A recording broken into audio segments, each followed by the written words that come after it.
disaster.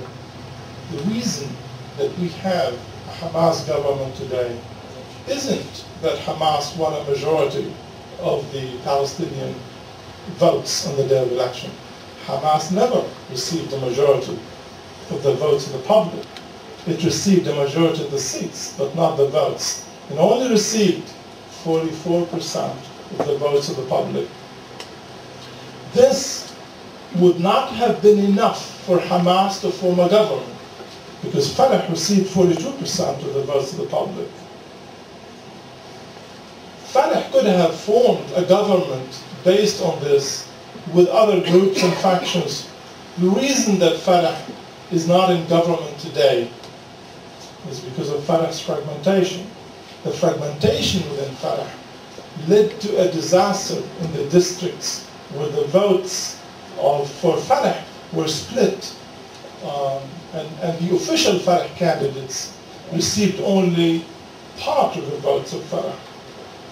As a result, Fatah lost at least 16 seats in the parliament due to this fragmentation. When Abu Mazen took over, it wasn't, in fact, this engagement itself, but the unilateral nature of this engagement that was extremely hurtful to the process I'm describing.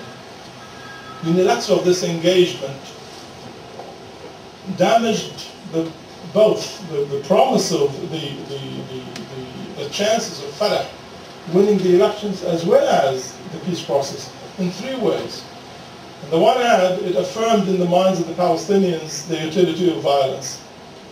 The overwhelming majority of the Palestinians believed Israel was doing a disengagement because Israel was running under fire, because this was a victory for armed struggle, because violence works. So, as a result, starting after September 2005, public support for violence began to increase. The second change after disengagement, remember this is a year that started beautifully, as I already indicated. Now we are at the end of the year. Things, of course, are deteriorating already, but disengagement by now is making things even much worse. In addition to increasing public confidence in violence, it led to an increase in the level of support for Hamas. While Hamas's violence in the past, one would have considered as a threat to ending occupation through diplomacy, most Palestinians now believe there was no diplomacy to speak of, and in fact violence was working. So Hamas should take the credit for it. Popularity of Hamas increased, that of Fatah began to decrease.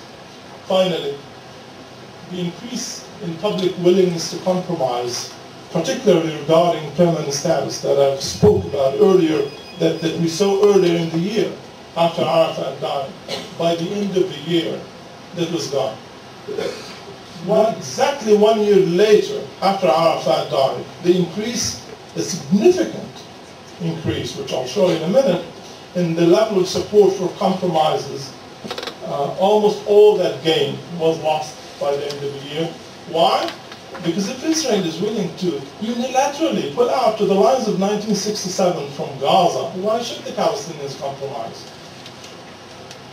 On the issue of unilateral versus agreed settlement, the overwhelming majority of the Palestinians prefer a negotiated settlement. Even though Palestinians welcomed the disengagement from Gaza because it meant Israel pulling out completely to the lines of 1967, most Palestinians would have preferred to see this done through negotiations.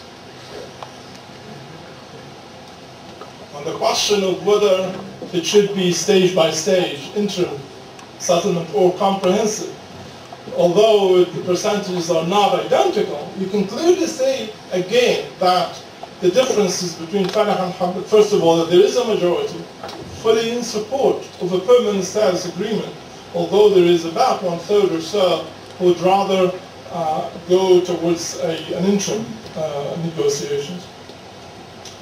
And although it shows here that Hamas and Fatah supporters are not much different, in fact, as you can see, Hamas supporters in this case are a little bit more supportive of comprehensive agreement. In reality, Hamas leaders are not, at least publicly, in favor of a comprehensive agreement. Hamas leaders are publicly stating that they prefer a long-term hudna, the establishment of two states, Israel and Palestine, living in some sort of an environment in which there is no violence.